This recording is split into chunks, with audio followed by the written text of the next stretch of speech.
দেশের এবং প্রবাসের ভাই বোনদের প্রতি সালাম। আসসালামু আলাইকুম। আমি প্রভাষক ডাক্তার রিক্তা পারভিন, চেম্বার সেবা হোমিও কমপ্লেক্স অ্যান্ড সেবা ডিজিটাল ল্যাব, উপজেলা মডেল মসজিদের পূর্ব পাশে শিমুলিয়া, মাগুরা। আজকে আমার আলোচনার বিষয় পুরুষের ঢিলা লিঙ্গ টাইট করার হোমিওপ্যাথিক কার্যকারী ঔষধ। অনেক পুরুষ ভাইরা কমেন্টসের মাধ্যমে জানতে চেয়েছেন, আবার অনেকে সরাসরি চেম্বারে এসে বলেন, ম্যাডাম, আমার লিঙ্গের অবস্থা এতই খারাপ যে মনে হয় পেটের দিকে উঠে গেছে, ভাঁজ হয়ে গেছে, কুকসিয়ে গেছে, ঢিলা হয়ে গেছে, উত্তেজনা তো হতেই চায় না, যা বা একটু হয় গোড়ার দিকে একদম শক্তি পায় না। এখন আমি কি করতে পারি? এ বিষয় নিয়ে এখন আলোচনা করব। বাংলাদেশ সহ এশিয়া মহাদেশের পুরুষদের যত রকম যৌন অক্ষমতা আছে তার প্রধান কারণ হলো অতিরিক্ত মাস্টারবেশন, বিছানায় ঘর্ষণে বীর্যপাত, অতিরিক্ত স্বপ্নদোষ এবং অতিরিক্ত যৌন মিলন। আর এই মাস্টারবেশনটা শুরু হয়, যেমন আজকে আমার এক পেশেন্টের মাধ্যমে আমি জানতে পারলাম যে তার মাস্টারবেশন শুরু হয়েছে যখন তার যৌবন শুরু হয়নি, অর্থাৎ তার বীর্য তৈরি হয়নি তার 1 বছর আগের থেকে, এবং সেটা হয়েছিল তার বাসায় যে কাজের মেয়ে ছিল, ছোট বাচ্চা মেয়ে, সেই বাচ্চা মেয়ের সঙ্গে তার তখন থেকে শুরু হয়। অর্থাৎ বীর্য তৈরি হওয়ার আগেই কিন্তু যৌন মিলন শুরু হয়, এবং যখন কাজের মেয়ে চলে যায় বাসার থেকে একেবারে, তখনও তার বীর্য তৈরি হয়নি, তখন সে শুরু করলো মাস্টারবেশন। তাহলে লিঙ্গের উপর অত্যাচার শুরু হয়ে গেল কিন্তু তার যৌবন শুরু হওয়ার 1 বছর আগের থেকেই। তাহলে সেই লিঙ্গ কি করে ভালো থাকে? আচ্ছা, এরপরে চলে আসে বিছানায় ঘর্ষণ। বিছানায় ঘর্ষণ দিলে লিঙ্গের গোড়ার দিকে যে শিরাগুলো থাকে সেই শিরাগুলো লুজ হয়ে যায়, যা কখনোই আর শক্ত হতে চায় না। এবং অতিরিক্ত প্রেসার দিলে, বালিশে কোল বালিশে অতিরিক্ত প্রেসার দিয়ে ঘর্ষণে বীর্যপাত ঘটালে অনেক সময় দেখা যায় যে লিঙ্গের গোড়ায় যে শিরাগুলো থাকে সেই শিরাগুলো কিন্তু ছিঁড়ে যায়, যে কারণে আস্তে আস্তে লিঙ্গের এমন একটা অবস্থানে চলে আসে যে কোনো রকমই লিঙ্গে বল পায় না। যেমন আজকে আমার একটা পেশেন্ট আমাকে বলছে, ম্যাডাম, আমি এবং আমার স্ত্রী আজ থেকে 3 বছর আগের থেকে আলাদা বিছানায় ঘুমাই, অথচ তাদের কিন্তু লাভ ম্যারেজ ছিল, এবং তিনি একজন হাজি, একটা কলেজের প্রভাষক। তো এখন তার স্ত্রী তাকে বলে যে আমি তোমার কাছে শুয়ে কি করব, আমি যদি কষ্ট পাই তাহলে তোমার কাছে কেন আমি শুয়ে থাকবো, এর থেকে আমরা আলাদা বিছানায় ঘুমাই, সেটাও শান্তি পাবো। তো দেখেন, এটা তার বলে প্রচণ্ড ইচ্ছা হয়, কিন্তু কোনো রকম সে লিঙ্গ দাঁড় করাতে পারে না। ইতিহাস জানতে পারলাম, পূর্বে সে পর্যাপ্ত পরিমাণে মাস্টারবেশন করত, এবং তার থেকে বেশি পরিমাণে করত বালিশের ঘর্ষণে বীর্যপাত, এবং সেটা হতো তার একমাত্র কোল বালিশের দ্বারা হয়ে থাকতো। সেটা একটা অভিনব পদ্ধতি, আর সে পদ্ধতি সম্পর্কে আমি আলোচনা করতে চাই না। তো যাই হোক, তো এই যে ঢিলা লিঙ্গ, এই ঢিলার লিঙ্গটা আসলো কিন্তু মাস্টারবেশন এবং অতিরিক্ত বিছানায় ঘর্ষণে। 1 নাম্বার, বেলিস্প্রেনিস মাদার টিংচার। এই ঔষধটির কাজ হলো যারা অতিরিক্ত পরিমাণে স্বপ্নদোষ, যারা অতিরিক্ত পরিমাণে মাস্টারবেশন করেছে, অতিরিক্ত পরিমাণে ঘর্ষণ করেছে, এবং তার কারণে পেনিসের যে রগের, অর্থাৎ যে শিরার সংকীর্ণতা চলে আসছে, সেইগুলোকে সতেজ করতে সহযোগিতা করবে। তো বেলিস্প্রেনিস মাদার টিংচার ওষুধটি 10 ফোঁটা ঠান্ডা পানি সহ খাবার আধা ঘন্টা আগে অথবা আধা ঘন্টা পরে সেবন করতে হবে 1 মাস, কোনো কোনো ক্ষেত্রে 3 মাস পর্যন্ত সেবন করতে হবে। 2 নাম্বার, নুফারলুটিয়াম মাদার টিংচার ওষুধটির কাজ হলো যাদের লিঙ্গ একদম ঝুলে গেছে, ঢিলা হয়ে গেছে, কোনো রকম শক্ত হয় না, প্রসাব টয়লেটে বসলে কোদ দিলে যাদের অতিরিক্ত পরিমাণে ধাতু ভাঙে অর্থাৎ বীর্য স্খলন হয়, এবং যাদের উত্তেজিত লিঙ্গের উত্তেজনা হলে ভিতরে ব্যথা করে, অন্ডকোষ ব্যথা করে টাটায়, তাদের ক্ষেত্রে সবথেকে বেশি গুরুত্বপূর্ণ ভূমিকা পালন করে থাকে। নোফালুটিয়াম মাদার টিংচার ওষুধটি 10 ফোঁটা ঠান্ডা পানি সহ দিনে 3 বার খাবার আধা ঘন্টা আগে অথবা আধা ঘন্টা পরে সেবন করতে হবে। ওষুধটি অবশ্যই 1 মাস সেবন করতে হবে, কোনো কোনো ক্ষেত্রে 3 মাস পর্যন্ত সেবন করতে হবে। 3 নম্বর Cydonia vulgaris. Cydonia vulgaris mother টিংচারের কাজ হলো যাদের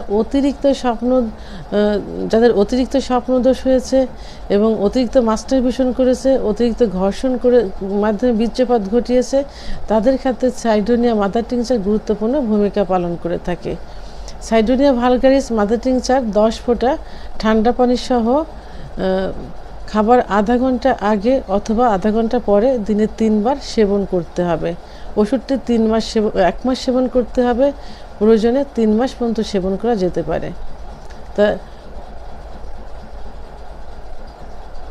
তো আমরা যত রকমের যৌন অক্ষমতা দেখেছি, তো এর ভিতর দেখা যায় যে দ্রুত বীর্যপাত হয়ে যায় অথবা যৌন মিলনের পূর্বেই বীর্যপাত হয়ে যায়, আবার ইচ্ছা হয় কিন্তু লিঙ্গ দাঁড়ায় না, কিন্তু লিঙ্গ কিন্তু একটা সময় যে দাঁড়ায় এবং তারা যৌন মিলনে লিপ্ত হয়ে অল্প সময়ের মধ্যে তাদের বীর্যপাত হয়ে যায়।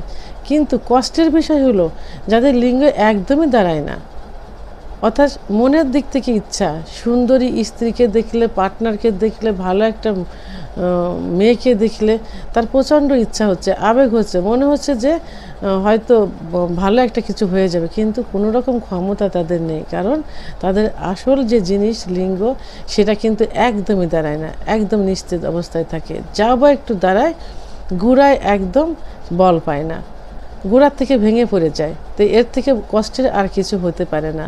তো এখন কি করতে হবে, এই যে ঢিলা লিঙ্গ, এই ঢিলা লিঙ্গকে শক্তিশালী পূর্বের অবস্থায় ফিরে আনতে হলে আমাদের কি করতে হবে, অবশ্যই পূর্বের যে মাস্টারবেশন সেটা বাদ দিতে হবে, বালিশে ঘর্ষণ বাদ দিতে হবে, মেয়েদের নিয়ে কোনো রকম বাজে চিন্তাভাবনা করা যাবে না, পর্নোগ্রাফি দেখা যাবে না, পরের দিকে খারাপ দৃষ্টিতে তাকানো যাবে না, বিশেষ করে সমকামিতা করা যাবে না, এগুলো থেকে বিরত থাকতে হবে। পাশাপাশি এর ঘাটতি যেটা হয়েছে সেই ঘাটতি পূরণ করার জন্য এর যে কিছু খাবার আছে, প্রাকৃতিক কিছু খাবার, ন্যাচারাল কিছু খাবার, সেই খাবারগুলো খাদ্য তালিকায় রাখতে হবে।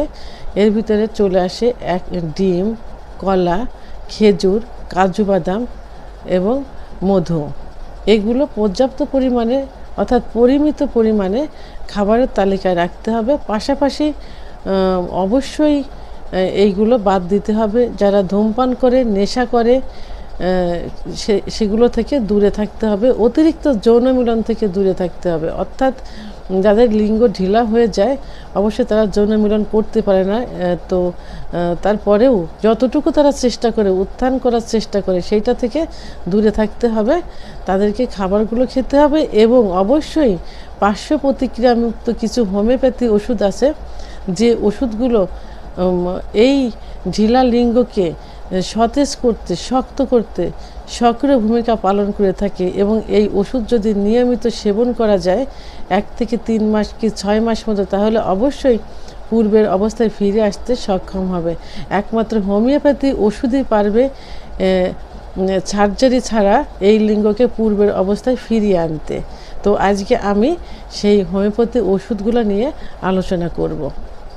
বাহ্যিক প্রয়োগ হিসাবে এখানে 2টা মাদার টিংচার প্রয়োগ করা যেতে পারে, কারণ এই যে মাস্টারবেশন, বিছানায় ঘর্ষণ অর্থাৎ কারণে লিঙ্গের যে লুজ ভাব চলে আসছে, লিঙ্গ যে উত্থান হয় না, দাঁড়ায় না, লিঙ্গের রগগুলো যে ভেসে থাকে, এলোমেলো অবস্থায় থাকে, দেখতে একদম বাজে দেখা যায়, এটা পূর্বের অবস্থায় ফিরিয়ে আনতে বাহ্যিক পূরক হিসাবে দুইটা মাদার টিংচার অর্থাৎ বেলিস স্প্রেনিস এবং সাইডোনিয়া এই দুইটা ব্যবহার করা যেতে পারে।